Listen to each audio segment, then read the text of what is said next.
আজকে কোনো শিরোনাম নেই। ডক্টর ইউনূস ছেড়ে দিচ্ছেন ক্ষমতা এবং চাঁদাবাজি বেড়ে যাচ্ছে বিএনপির। চলুন বিস্তারিত শুনি। আমি আমার নিয়মিত কাজে ফিরে যেতে পারলে খুশি হব। ডক্টর মোহাম্মদ ইউনূস। বাংলাদেশের বর্তমান পরিস্থিতি নিয়ে ডক্টর মোহাম্মদ ইউনূস বেশ উদ্বিগ্ন। দ্য ইকোনমিস্টকে ডক্টর ইউনূস বলেছেন, আমি আমার নিয়মিত কাজে ফিরে যেতে পারলে খুশি হব।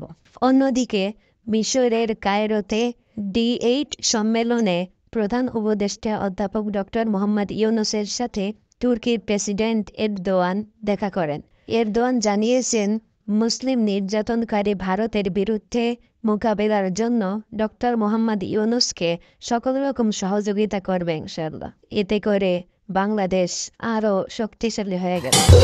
অন্যদিকে বিএনপির নির্যাতন ক্রমশ বেড়েই চলেছে।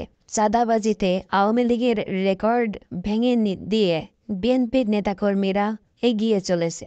10 ডিসেম্বর 2024 ঢাকা মহানগর দক্ষিণ যুবদলের সদস্য সচিব রবিউল ইসলাম নয়নের নেতৃত্বে একদল সন্ত্রাসী চাঁদার দাবিতে ধানমন্ডির 10A পপুলার লাইফ ইন্স্যুরেন্স কার্যালয়ে ঢুকে সেখানে অবস্থানরত প্রতিষ্ঠানটির কর্মীদের উপর হামলা চালায় এবং ব্যাপক ভাঙচুর করে।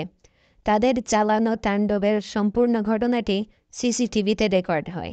আবার বিএনপির সাধারণ সম্পাদক ফখরুল সাহেবের এক মুখে 3 রকম কথা। 25 জুলাই শিক্ষার্থীদের আন্দোলনে বিএনপি বা বিরোধী দলের কেউ জড়িত না দাবি করেছিলেন ফখরুল।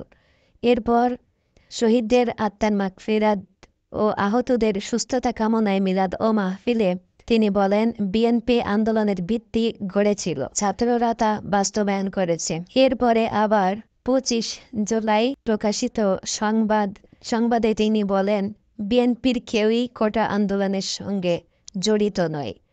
এক মুখে কত রকম কথা।